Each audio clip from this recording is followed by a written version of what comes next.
उत्तरकाशी में मजदूरों के नाम पर इवेंट। मजदूर तो निकल गए लेकिन सवाल दफन। पहाड़ों की कोख को चीरता विकास।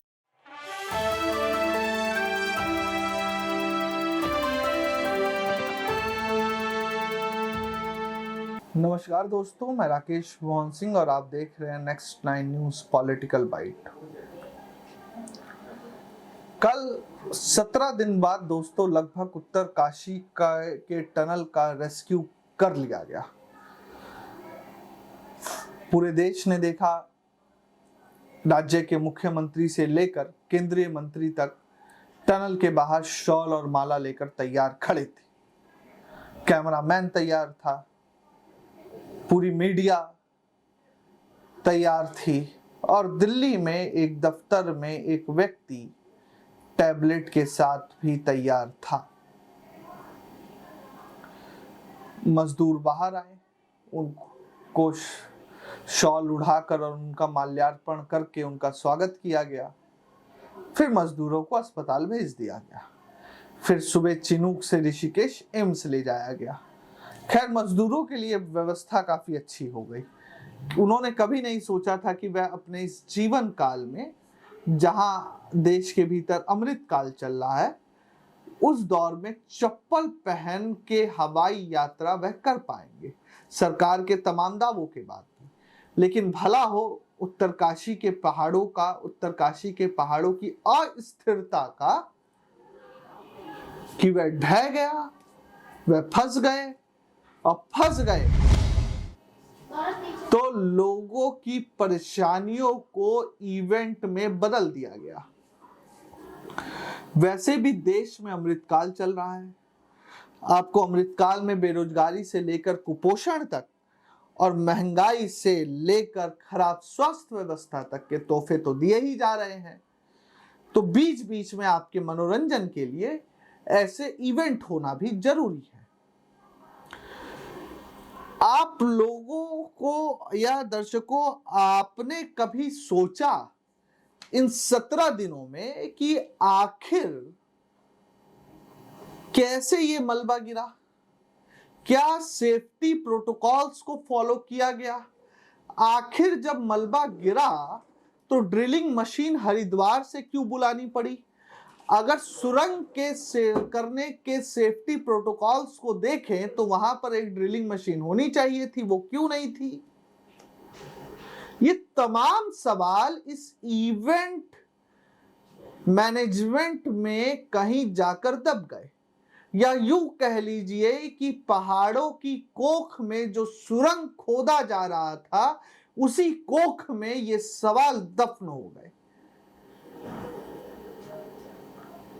मजदूरों के सामने नेताओं की भाव भंगिमा ऐसी थी कि मान लीजिए कि सुरंग से निकल कर नहीं आ रहे हो मजदूर बाहर। हमने चांद से लेकर धरती तक चंद्रयान 3 के जाने के बाद एक पाइपलाइन बिछा दी और वो पाइपलाइन से निकल के आ रहे हो, या यूं कह लीजिए कि रसातल तक, धरती लोक के छठे तल तक हमने पाइपलाइन बिछाई और उसी पाइपलाइन का उत्सव पूरा देश मना रहा था। आपने कभी ये जानने की कोशिश की है इस देश के कितने ही सीवर ऐसे हैं जो ढके हुए नहीं है और ना जाने कितने ही लोग उसमें गिरकर अपनी जिंदगी लीला को खत्म कर लेते हैं? आपने कभी ये जानने की कोशिश की कि जो व्यक्ति सीवर में घुसकर सीवर की सफाई करता है, कितने ही ऐसे लोग हैं जो अकाल मौत पा जाते हैं? यह भी एक समस्या है। लेकिन इससे किसी को मतलब नहीं था, ना सवाल पूछने वाले को, ना जवाब देने वाले को। सवाल पूछने वाले बरसाती मेंढक की तरह टर टर कर रहे थे। कई लोगों ने तो जिंदगी में पहली बार कल नाम सुना होगा रेट माइनर्स का। आप दर्शकों को मैं बता दूं कि रेट माइनर्स वो गरीब मजदूर है जो अभी तक संगठित कार्य में जिनको गिना ही नहीं जाता। वो असंगठित कार्य क्षेत्र का हिस्सा है। उन रेट माइनर्स की मदद से हमारे देश के 41 श्रमिक बाहर निकले, लेकिन मीडिया ने किसी तरह का सवाल सरकार से नहीं पूछा। वो कुछ अपने पास सितारा दफ्तरों में बैठ के तो कुछ ग्राउंड से पे बैठ के, और मीडिया की भाव भंगिमा कुछ ऐसी थी कि मानिए कि कल की अवतार उत्तरकाशी के उस टनल में हुआ है। देवभूमि में किसी देवता ने अवतार लिया है, उस तरीके की बातचीत हो रही थी।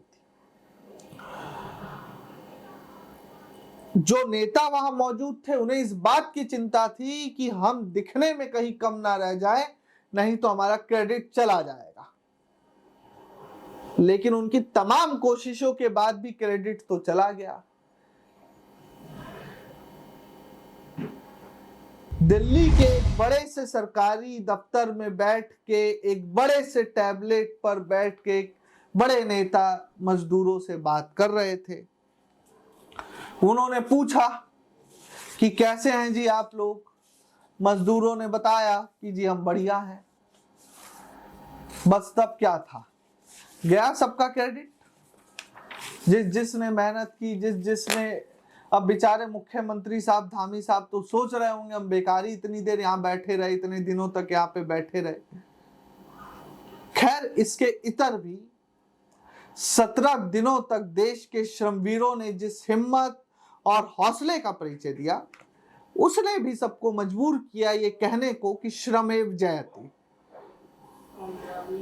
लेकिन यहां भी भाजपा के लोगों ने मजदूरों के इस हौसले की उड़ान का पायलट पीएम साहब को बना दिया, और पीएम साहब ने पूरे मजदूरों की मेहनत, इंजीनियरों की मेहनत, देश की अलग अलग सरकारी संस्थाओं की मेहनत को हाईजैक कर लिया। अब जब बेचारे मजदूर जो वहां पर फंसे थे, वो तो भला और 2 किलोमीटर का डिस्टेंस था जो मजदूर चल पा रहे थे, कितनी बेचारगी में बैठकर वहां जवाब दे रहे थे कि सब बढ़िया साहब, सब बढ़िया। लेकिन बीजेपी के नेता यहीं नहीं रुके। यूपी का विधानसभा चल रहा है। अगर आप यूट्यूब पर जाके यूपी विधानसभा देखें तो सीएम योगी आदित्यनाथ के बगल में एक महोदय विराजते हैं, संसदीय कार्य मंत्री हैं यूपी के, नाम है सुरेश कुमार खन्ना। उन्होंने कहा कि पीएम मोदी की मेहनत और कुशल रणनीति की वजह से सभी मजदूर बाहर निकल आए। लेकिन साहेब को क्रेडिट देने के चक्कर में वे भूल गए कि मजदूरों को निकालने का काम उन मजदूरों ने किया जो आज भी असुरक्षित माहौल में काम करने को मजबूर हैं। देश विदेश की तमाम तकनीकें फेल हो जाने के बाद गरीब मजदूरों ने ही अपने गरीब मजदूरों को बचाया। सभी लोग, अब यहां पे एक लाइन और जोड़ रहा हूं मैं आप लोगों को, सभी लोग उत्सव में मगन थे, सभी लोग जश्न मना रहे थे। टीवी पर लगातार एक एम्बुलेंस सुरंग के अंदर गई, एक एम्बुलेंस सुरंग से बाहर गई, यही चल रहा था। लेकिन सवाल तो अपनी जगह बने हुए हैं। आखिर ऐसा क्या हुआ, कैसे इतने सारे मजदूरों के जीवन पर संकट खड़ा हो गया था? क्या यह, अब ध्यान दीजिएगा, क्या जब यहां सुरंग का काम चल रहा था तो तमाम सेफ्टी प्रोटोकॉल को नजरअंदाज कर दिया गया था? तभी 41 मजदूरों की जान पर बनाई थी। कोई इस विषय पर बात ही नहीं कर रहा है कि आखिर सरकार ने जिम्मेवार लोगों के खिलाफ क्या कार्रवाई की। उन कंपनियों का क्या हुआ जो मजदूरों से गुलामों की तरह काम करवाती है? क्या सरकार सभी तरह की संवेदनशील साइट्स जो देश में चल रही है उसका ऑडिट करा रही है, या ऑडिट प्रॉपर तरीके से तय नियमावली के तहत हो रहे हैं? सवाल ये सब होने चाहिए थे सरकार से, नहीं तो हम एक और मोरबी कांड एक और भाजपा शासित राज्य में देख लेते। वहां पुल गिरा था, यहां जमीन गिर गई। अब इसमें एक राजनीतिक एंगल भी है दोस्तों। राजनीतिक एंगल यह है कि जो मजदूर फंसे थे उसमें से अधिकतर मजदूर उत्तर प्रदेश के रहने वाले थे। अगले साल चुनाव भी है। देश का सबसे बड़ा राजनीतिक सूबा उत्तर प्रदेश है, 80 लोकसभा सीट आती है। भाजपा की तैयारी है कि 80 लोकसभा सीट में से फिर से 2014 वाला बहुमत हासिल किया जाए, और इसके लिए भाजपा ने जोर शोर से राम मंदिर का काम करवाया। राम मंदिर का एक तल लगभग तैयार करा दिया। 22 तारीख को उसका पीएम मोदी के द्वारा उद्घाटन भी है, प्राण प्रतिष्ठा भी है। राम इस पूरे मुल्क के श्रद्धेय हैं, इस पूरे देश की श्रद्धा के प्रतीक हैं। लेकिन भाजपा को लगा कि राम के बयार पर चढ़कर पूरे यूपी और लोकसभा चुनाव को अपनी मुट्ठी में कर लेंगे, लेकिन उससे पहले ही ये सुरंग धंस गई। अब भाजपा को टेंशन ये हो गई कि अगर इस सुरंग के लोग मरे तब तो समस्या खड़ी हो जाएगी, राम की बयार बह ही नहीं पाएगी, राजनीति हो नहीं पाएगी। इसलिए भी बहुत जोर शोर से काम किया गया और पूरे मौके को, पूरे रेस्क्यू को इवेंट में तब्दील कर दिया गया कि लोग जाने, खास तौर पर यूपी के, क्योंकि बगल में ही उत्तराखंड है, कि पीएम मोदी ने किस कुशलता के साथ काम किया और 41 श्रमिकों को बाहर निकाल दिया।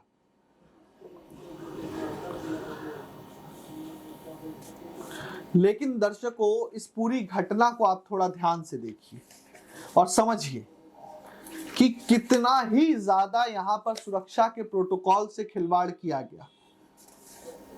छोड़ दिया गया मरने के लिए मजदूरों को, ना सेफ्टी प्रोटोकॉल्स। सिर्फ मैं भी कई बार, आप भी कई बार देखते होंगे कि सिर्फ जैकेट्स थमा दिए जाते हैं रंग बिरंगे के कलर के, और एक सर पर हायरार्की वाइज कैप। लेकिन सवाल था कि ड्रिलिंग मशीन वहां क्यों नहीं थी?